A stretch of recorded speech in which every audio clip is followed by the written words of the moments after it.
యేసుక్రీస్తు నామములో మీ అందరికీ శుభములు తెలియపరుస్తున్నాను. నువ్వు నిజంగా దేవుని మీ యొక్క లైఫ్ లో ఆరాధన చేయగలిగితే, యథార్థంగా ఆరాధన చేయగలిగితే, నీవు ఆశీర్వాదాన్ని వెతకాల్సిన అవసరం లేదు.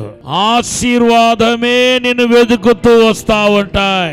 యెహోవాను సేవించటానికి ఆశీర్వాదానికి దగ్గర సంబంధం ఉంది. నువ్వు నన్ను సేవించినడలా నేను నిన్ను ఆశీర్వదించి ఐగుప్తులు కలిగిన ఏ రోగమును నేను రానియను అంటున్నాడు ప్రభు. ఆరోగ్యంగా జీవించటం, అనారోగ్యంతో జీవించటం దేనిపైన బేస్ అయి ఉందంటే మన ఆరాధన జీవితం పైన బేస్. ఆరాధన అనగానే పాటలు పాడటం అని మాత్రం అనుకోబాకండి. ద ట్రూ వర్షిప్, అందుకొరకే చెప్పాను, నిజమైన ఆరాధన, the true worship related to your life. బైబిల్లో రాయబడి ఉంది, పరిశుద్ధ అలంకారముతో ఆయన ఆరాధించాలంట. 96:9 వచనం. పరిశుద్ధ అలంకారముతో ధరించుకొని, పరిశుద్ధాన్ని అలంకారముగా తొడుకొని ఆయన ఆరాధించాలంట. నిజమైన ఆరాధన దేన్ని కోరుతుందంటే, నీ దగ్గర డిమాండ్ చేస్తుందంటే పరిశుద్ధమైన జీవితాన్ని డిమాండ్ చేస్తుంది. నిన్ను ఆశీర్వదించడానికి ఇంకొక డిమాండ్ లేదు దేవుని దగ్గర. Already your blessings already prepared, it is already prepared one. ఆశీర్వాదాలన్నీ ఆల్రెడీ అనుగ్రహించబడ్డాయి. ఇప్పుడు ఆశీర్వాదం కోసం నువ్వు ప్రార్థన చేయాల్సిన అవసరం కూడా లేదు. కానీ నువ్వు దేవుణ్ణి ఉత్తమమైన హృదయంతో ఆరాధన చేసినప్పుడు అప్పుడు నువ్వు ఆశీర్వాదాన్ని వెతకాల్సిన అవసరం లేదు. ఆశీర్వాదమే నిన్ను వెతుకుతూ వస్తాయి. నీ తలంబులు వేరు, నా తలంబులు వేరు. నీ ఆలోచన వేరు, నా ఆలోచన వేరు. నీ లెక్క వేరు, నా లెక్క వేరు. నువ్వు అనుసరించే పద్ధతి వేరు, నేను నీ కొరకు అనుసరించమని చెప్పే పద్ధతులు వేరు. నువ్వు ఎప్పుడు ఈ వాక్యాన్ని గ్రహిస్తావో అప్పుడు నీ కొరకు ఆకాశం తెరవబడి నువ్వు ఆశీర్వాదాన్ని, విడుదలను చూడగలుగుతావు. Genesis chapter 17:2. నాకును నీకును మధ్య నా నిబంధనను నియమించి నిన్ను అత్యధికముగా అభివృద్ధి పొందించెదనని అతనితో చెప్పెను. మీరు ఇప్పుడు ఉండేది కంటే 1000 రెట్లు, 1000 times you are going to bless more. 1000 రెట్లు దేవుడు మిమ్మల్ని దీవించబోతున్నాడు. ఆత్మీయతలో గొప్ప మార్పు కలగబోతున్నాయి. ఫైనాన్స్ లో ఒక గొప్ప మార్పు కలగబోతున్నాయి. పోగొట్టుకున్న వాటి తిరిగి పొందుకోవటంలో గొప్ప మార్పు కలగబోతున్నాయి. ఇదివరకు కనివిని ఎరుగని ఆశీర్వాదాన్ని దేవుడు మీకు ఇచ్చి మిమ్మల్ని ఘనపరిచేవారుగా, ఆయన స్తుతించేవారుగా దేవుడు చేయబోతున్నాడు. Genesis chapter 17:15. మరియు దేవుడు నీ భార్య అయిన శారాయి పేరు శారాయి అనవద్దు, ఏలయనగా ఆమె పేరు శారా. నేను ఆమెను ఆశీర్వదించి ఆమె వలన నీకు కుమారుని కలుగచేయుచెదను. హల్లెలూయా. దేవుడు ఒక వ్యక్తి పేరును బైబిల్లో మారుస్తే దాని ఒక అర్థం ఏంటంటే దేవుడు విస్తరింప చేయబోతున్నాను అర్థం, ఆశీర్వదించబోతున్నాను అర్థం, అసాధారణమైన కార్యం ప్రభు జరిగించబోతున్నాను అర్థం. దేవుని నుండి ఫ్లో అయ్యే ఆశీర్వాదాన్ని అబ్రహాముతో పాటు ఎవరిని కూడా కనెక్ట్ చేస్తున్నాడంటే సారాయిని కూడా దేవుడు శారా అని పేరు మార్చి కనెక్ట్ చేస్తున్నాడు దేవుడు. ఎందుకు ఆగర్ పేరు దేవుడు మార్చాలా? దేవుడు యాకోబు పేరునైనా మార్చటానికి ఇష్టపడ్డాడు, కానీ ఎవరు పేరును మార్చటానికి ముందుకు రాలేదంటే ఆగర్ పేరును మార్చటానికి ముందుకు రాలా. పేరు మార్చటం అంటే ఏమన్నాను? ఆశీర్వాదం, విస్తరణ. ఆగర్ని ఎందుకు ఆశీర్వదించలేదు? నంబర్ 1, ఇంకా ఆమె దాసప్యములో ఉంది. దేవుడు స్లేవ్స్ ను ఆశీర్వదించలేడు. ఏదైనా బంధకంలో ఉంటే, పేకాటం కావచ్చు, తాగుడు కావచ్చు, వ్యభిచారం కావచ్చు, దొంగతనం కావచ్చు, ఇతర ఏదైనా కావచ్చు, లోకం కావచ్చు, కొంతమంది యవనస్తులైతే సెల్ ఫోన్ లేకుండా బ్రతకలేననే స్థాయికి వచ్చేసారు. ఇప్పుడు నువ్వు దేనికి నువ్వు దాసులైపోయావో, దాసురాలిపోయావో, అది ఏదైనా కానివ్వండి, దేవుడు నిన్ను ఆశీర్వదించలేడు. నంబర్ 2, దేవుని నుండి రానిది ఏదైనా నువ్వు కలిగి ఉంటే దాన్ని నువ్వు విస్తరించమని చెప్పి, ఆశీర్వదించమని చెప్పి 40 రోజులు ఉపవాసం ఉన్నా, 90 రోజులు ఉపవాసం ఉన్నా దేవుడు దాన్ని మల్టిప్లై చేయలేడు. దేవుండి వచ్చిన ఒక చిన్న పెంకుటిల్లు గుడిసె ఉత్తమం. నువ్వు ఏదైతే కలిగి ఉన్నావో అది దేవుని నుండి వచ్చిందా లేదా అని ఇప్పుడు పరీక్షించుకో. దేవుని నుండి వచ్చిందా లేదా అని కొలిచే మెషర్మెంట్ ఏంటో తెలుసా?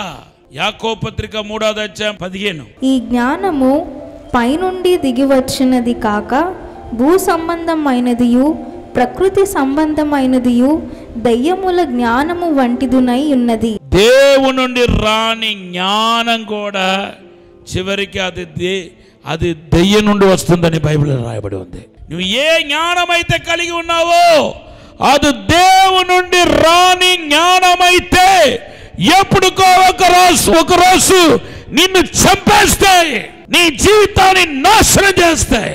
ఏ జ్ఞానమైతే నీ జీవితాన్ని బాగు చేస్తే అనుకుంటున్నావో ఆ జ్ఞానం నీ జీవితాన్ని భూస్థాపన చేసేస్తాయి. జ్ఞానం భూస్థాపన చేస్తే ఆ మనిషి యొక్క జీవితాన్ని దేవుని నుండి రాలేదు కాబట్టి ఏదైనా కానివ్వండి, అది ఆరోగ్యం కావచ్చు, ఆనందం కావచ్చు, అద్భుతం కావచ్చు, దేవాది దేవుని నుండి అది రాకపోతే అది సాతానుకు సంబంధించింది.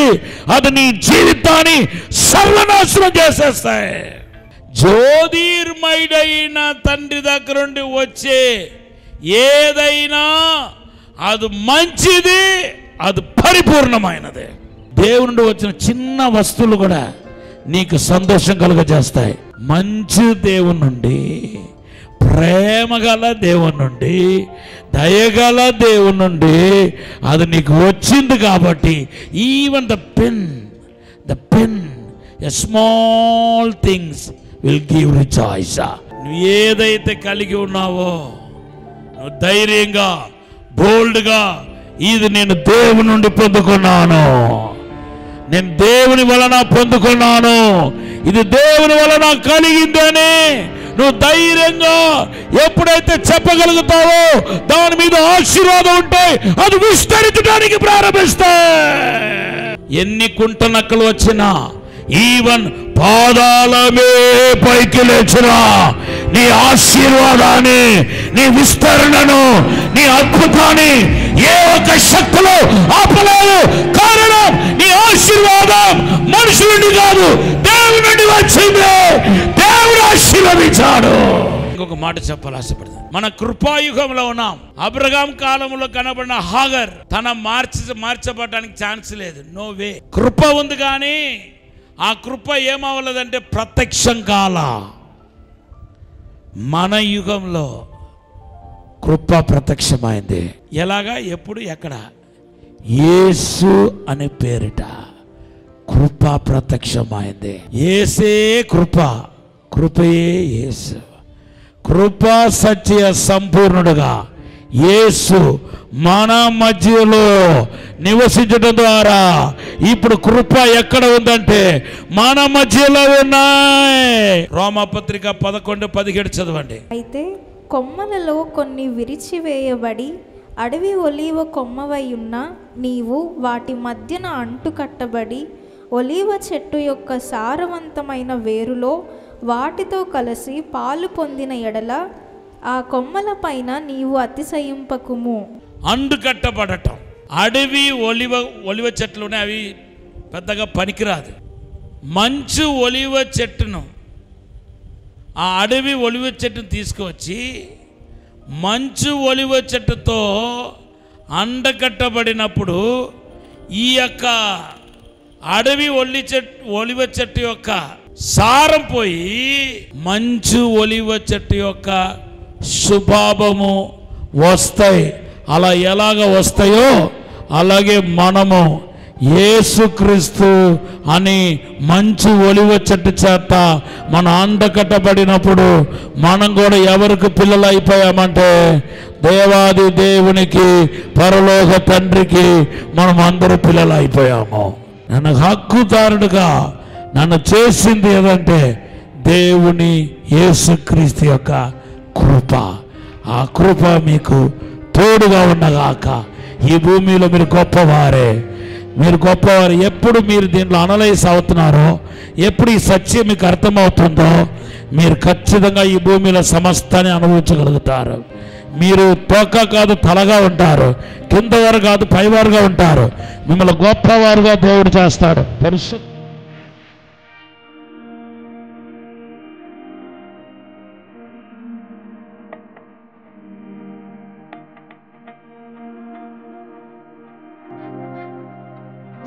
పరిశుద్ధమైన నమ్మకమైన పరలోక తండ్రి, మమ్మల్ని క్షమించి మన్నించి పరిశుద్ధపరిచి నీ రక్తముల కడిగి నీ కుమారులుగా కుమార్తెలుగా చేయమని అడుగుతున్నాను తండ్రి. పరిశుద్ధాత్మ మహిమ ఇప్పుడే తాకనగాక. అబ్రహాము నాయనా తండ్రి అయా ప్రారంభం నుండి నీతిమంతుడిగా ఎంచబడ్డాడు. సారా కూడా అదే పద్ధతిలో పిలువబడ్డారు. కానీ పాత్ర మీద ఆఖరని వ్యక్తి ప్రభా తిరస్కరించబడింది. నో ఛాన్స్ లేకుండా త్రోసివేయబడింది. కానీ కొత్త నిబంధనలో ప్రభు ఆఖరు లాంటి మా జీవితాన్ని, దరిద్రపు బ్రతుకుని, ప్రభు ఐడెంటిటీ లేని బ్రతుకును మీరు మార్చారు ప్రభా. ఇప్పుడే అభిషేకించండి ప్రభా. నీ ప్రేమ గొప్పది తండ్రి, నీ శక్తి గొప్పది ప్రభా. యేసు నామములో ఇప్పుడే పరలోక మహిమ దిగునగాక, అభిషేకం దిగునగాక, దేవుని ప్రసన్న తాకునగాక, దేవునికి వెలుగు తాకునగాక, పరిశుద్ధాత్మ సన్నిధి తాకునగాక. తాకుమని దీవించి బలపరచుమని యేసు నామములో అడిగి వేడుకుంటున్నాను. పరిశుద్ధాత్మ దేవుని గురించి లోతైన విషయాలు తెలుసుకోవాలనుకుంటున్నారా? ఆత్మను పొందుకొని బలమైన సేవ చేయాలనుకుంటున్నారా? వాక్యంలో లోతైన మర్మాలను తెలుసుకోవాలని ఆశపడుతున్నారా? రాజమహేంద్రవరం కాటవరం గ్రామంలో దహించు అగ్ని స్కూల్ ఆఫ్ డునామిస్ పరిశుద్ధాత్మ పాఠశాల అక్టోబర్ 5వ తేదీ నుండి ప్రారంభించబడును. ఈ పరిశుద్ధాత్మ పాఠశాలలో దైవజనులు డాక్టర్ థామస్ గారు, డాక్టర్ షీబా థామస్ గారు పరిశుద్ధాత్మను గురించి లోతైన విషయాలు మీకు బోధించెదరు. స్త్రీ పురుషులకు ప్రత్యేక వసతి సదుపాయాలు కలవు. రిజిస్ట్రేషన్ ఫీజు 2500 రూపాయలు మాత్రమే. స్థలం దహించు అగ్ని రివైవల్ సెంటర్, కాటవరం, రాజమహేంద్రవరం. మరిన్ని వివరాలకు 9494940072 మరియు 73. దహించు అగ్ని మార్నింగ్ మన్నా అనే 5 మినిట్స్ షార్ట్ మెసేజ్ లో హోలీ ల్యాండ్ టూర్ లో ఆయా పవిత్ర స్థలాలలో దర్శించినప్పుడు దైవజనులైన డాక్టర్ థామస్ గారికి దేవుడిచ్చిన ఆత్మ ప్రత్యక్షతలు మీతో పంచుకోబోతున్నారు. అక్టోబర్ 7వ తేదీ నుండి అందిస్తున్న ఈ వర్తమానాలు ప్రత్యేకంగా వీక్షించండి మరియు అనేకులకు తెలియపరచండి, అనేకులకు షేర్ చేయండి. విశాఖపట్నంలో దహించు అగ్ని ప్రత్యేక స్వస్థత విడుదల కూడిక అక్టోబర్ 11వ తేదీన ఉదయం 9 గంటల నుండి ప్రారంభించబడును. ముఖ్య ప్రసంగికులు డాక్టర్ థామస్ గారు, దహించు అగ్ని మినిస్ట్రీస్, రాజమహేంద్రవరం. స్థలం శుభలక్ష్మి కళ్యాణ మండపం, రైల్వే న్యూ కాలనీ, విశాఖపట్నం. మరిన్ని వివరాలకు 9494940072 మరియు 73. విజయవాడలో దహించు అగ్ని సేవకుల కూడిక అక్టోబర్ 21వ తేదీన ఉదయం 10 గంటల నుండి ప్రారంభించబడును. ముఖ్య ప్రసంగికులు డాక్టర్ థామస్ గారు, దహించు అగ్ని మినిస్ట్రీస్, రాజమహేంద్రవరం. స్థలం కందుకూరి కళ్యాణ మండపం, జింకానా గ్రౌండ్స్, విజయవాడ. మరిన్ని వివరాలకు 9032224646 మరియు 9032224747. ముంబైలో దహించు అగ్ని ఆత్మీయ ఉజ్జీవ సభలు అక్టోబర్ 22, 23 తేదీలలో ప్రతిరోజు సాయంత్రం 6 గంటల నుండి ప్రారంభించబడును. ముఖ్య ప్రసంగికులు డాక్టర్ థామస్ గారు, దహించు అగ్ని మినిస్ట్రీస్, రాజమహేంద్రవరం. ఈ కూడికలో సిస్టర్ కరిష్మా గారు బలమైన ఆరాధనలో నడిపించెదరు. స్థలం morning star school, Sai Dharavi, Mumbai. మరిన్ని వివరాలకు 9323722280, 8425092086. రాజమహేంద్రవరంలో దహించు అగ్ని సేవకుల కూడిక అక్టోబర్ 28వ తేదీన ఉదయం 10 గంటల నుండి ప్రారంభించబడును. ముఖ్య ప్రసంగికులు డాక్టర్ థామస్ గారు, దహించు అగ్ని మినిస్ట్రీస్, రాజమహేంద్రవరం. స్థలం దహించు అగ్ని ఆడిటోరియం, నటరాజ్ థియేటర్, రాజమహేంద్రవరం. మరిన్ని వివరాలకు 9494940072 మరియు 73. ఇది కుటుంబ ఆశీర్వాద కూడిక. ఇక్కడ మేము మా కుటుంబాలను కట్టుకున్నాం. మరి మీరు? అయితే ప్రతి శుక్రవారం రాజమహేంద్రవరంలో జరిగే ఈ కుటుంబ ఆశీర్వాద కూడికలో పాల్గొనండి. ఈ కూడిక జరుగు స్థలం దహించు అగ్ని ఆడిటోరియం, నటరాజ్ థియేటర్, రాజమహేంద్రవరం. సికింద్రాబాద్ లో దహించు అగ్ని అద్భుత అసాధారణ కూడిక ప్రతి శనివారం సాయంత్రం 5 గంటల నుండి ప్రారంభించబడును. స్థలం SPG church ground, alpha hotel వెనుక, సికింద్రాబాద్. మరిన్ని వివరాలకు 9494940074 మరియు 75. రాజమహేంద్రవరంలో దహించు అగ్ని అభిషేక ఆదివారపు ఆరాధన ఇప్పుడు ప్రతి ఆదివారం ఉదయం 9:30 నుండి ప్రారంభించబడును. తప్పక పాలు పొందండి, దైవిక ఆశీర్వాదం పొందండి.